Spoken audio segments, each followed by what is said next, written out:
Ukraine appears to have integrated its domestically developed glide bomb kit, known locally as a CAB, onto the MiG-29 fighter jet, which remains a backbone of the country's Air Force fleet. Ukrainian defense media outlet Defense Express reported a MiG-29 was recently spotted carrying a 500-kilogram bomb fitted with Ukraine's CAB guidance kit, an indigenous counterpart to Russia's UMPK system.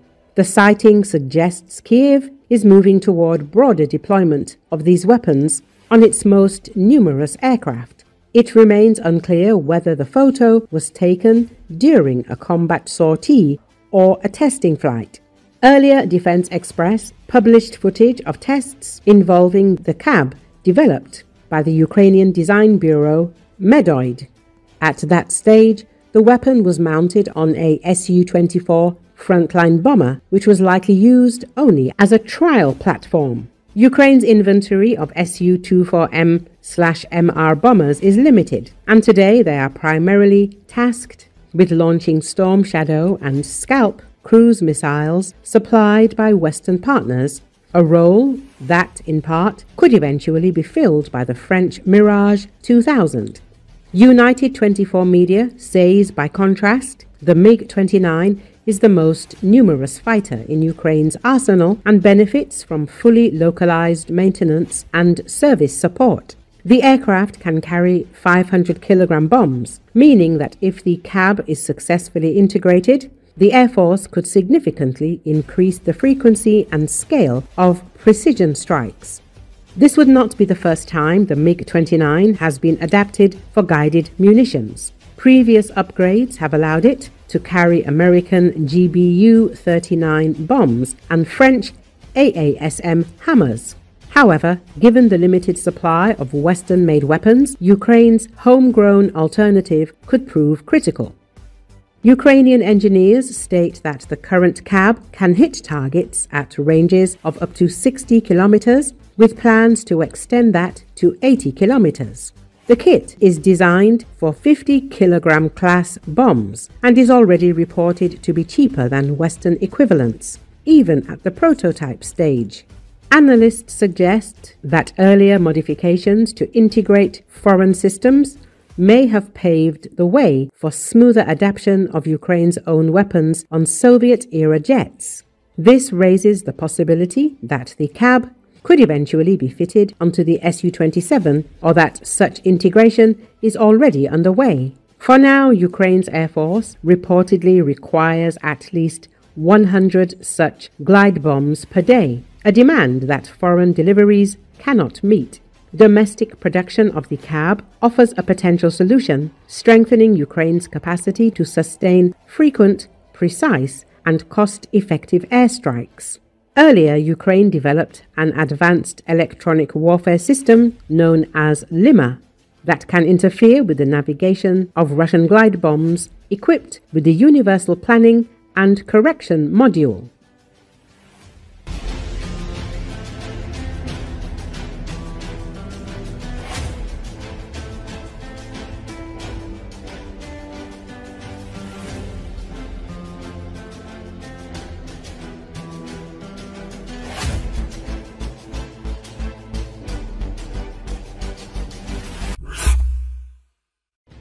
As reported, Ukraine probably struck a Flamingo, a cruise missile of its own manufacture, at a Russian target for the first time, suggests BBC military observer Pavel Aksyonov. It turned out that it can fly 3,000 kilometers and carry up to a ton of explosives. On Saturday morning, Ukrainian forces struck a Russian military facility on the shore of the Perekop Bay near the town of Armyansk in annexed Crimea.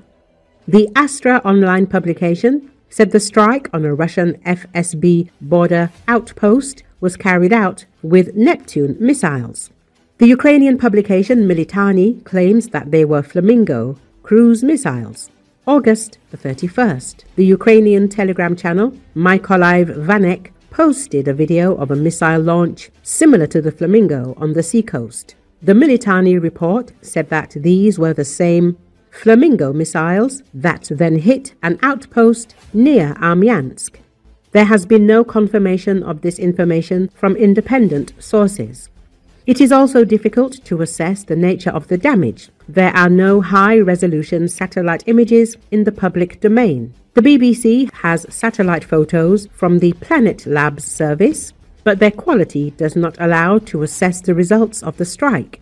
The building of the border outpost complex was probably damaged. A dark spot can be seen on the image, which may indicate an explosion.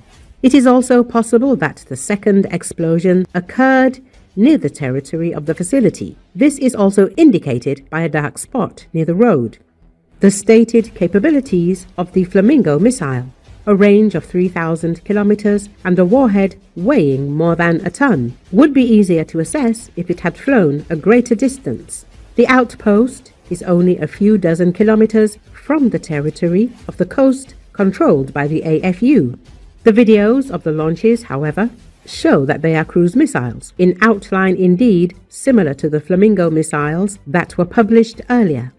The appearance of a new type of Ukrainian missile caused active discussion on social networks, and because of its appearance, an engine or air intake mounted behind and on top of the missile body, as well as fixed wings, it even began to be compared to the German FAU-1 of World War II or the Soviet reconnaissance drone Tu-141 Strizh. Military observers, however, based on its appearance and claimed range, assume that the missile in question is actually a Ukrainian version of the FP-5 missile made by the Emirati company Millennium Group. Its stated characteristics are range up to 3,000 kilometers, flight altitude up to 5 kilometers, cruising speed 850 to 900 kilometers an hour, maximum speed 950 kilometers an hour. Maximum time in the air, up to 4 hours. How many such missiles and how quickly Ukraine can produce them is still unknown. Nevertheless, even launching 10 to 15 such missiles with a ton of explosives at some military plant deep in Russia could be a serious challenge for the Russian military-industrial complex.